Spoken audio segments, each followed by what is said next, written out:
Welcome to The Explainer. Today we're diving into something that can feel like a total mystery when you're starting an import business: how to actually read a quote. We're going to use rooftop tents as our example to show you how to look between the lines so you know exactly what you're paying for.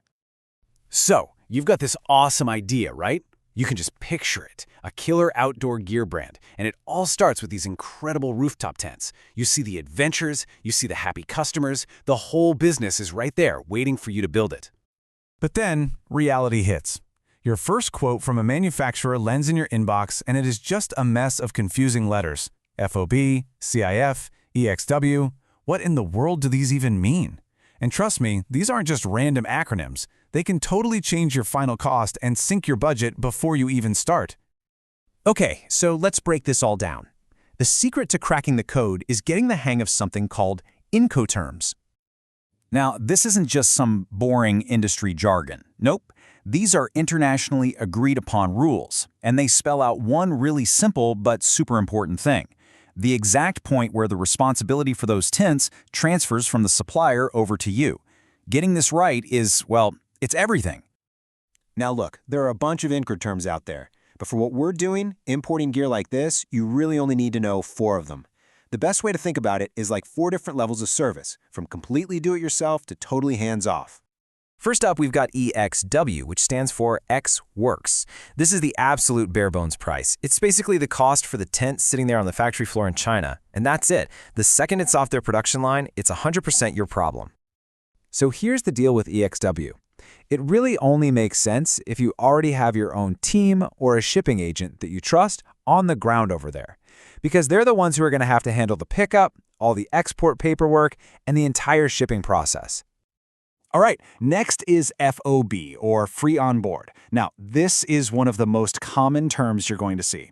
With an FOB price, the supplier is responsible for getting the tents from their factory all the way to a big port like Shanghai, and making sure they're loaded safely onto the ship.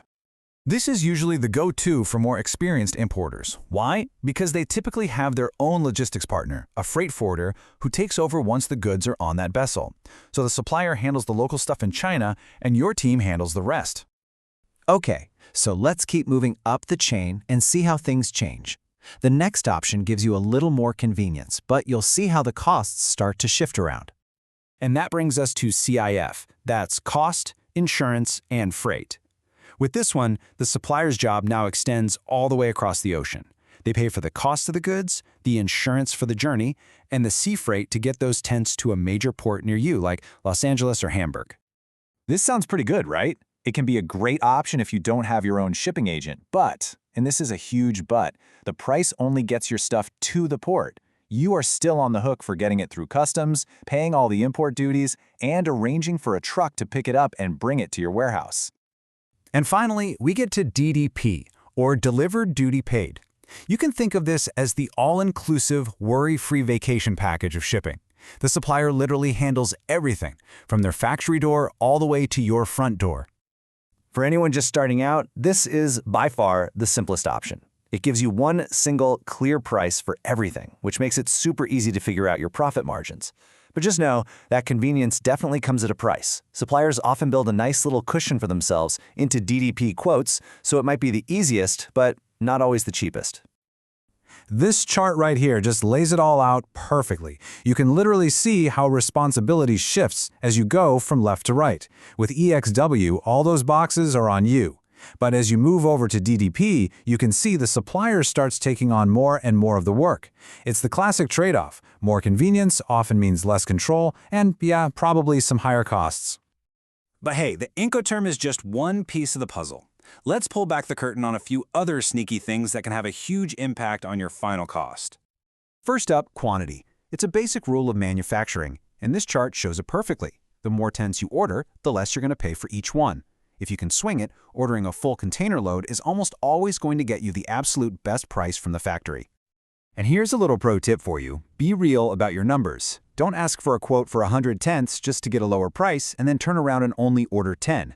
It's a quick way to damage trust and makes it way harder to build a good relationship with your supplier down the road. Next, let's talk about branding. You want your logo on there, right? Maybe a cool custom printed box? Well, all those little details add up. We're talking an extra 10, maybe 20 bucks per tent, and that's a cost that's almost never included in that first quote they send you. So, before you sign on that dotted line, you've got to ask these specific questions.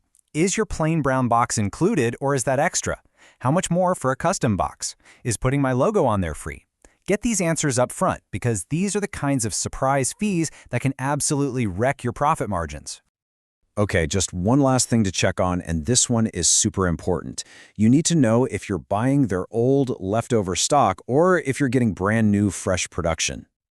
You know the old saying, if a price seems way too good to be true, it probably is.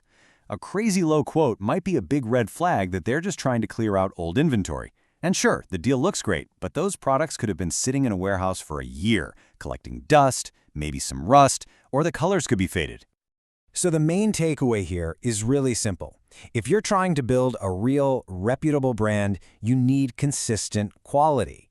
And that means you have to specify in your purchase order that you want newly manufactured products made with fresh materials, period. And just like that, you get it. By understanding these key terms, looking out for those hidden costs, and making sure you get what you pay for, you're no longer in the dark. You're ready to get clear, accurate quotes, avoid nasty surprises, and actually build that business you've been dreaming of. So the only question left is, what will you build with your next quote?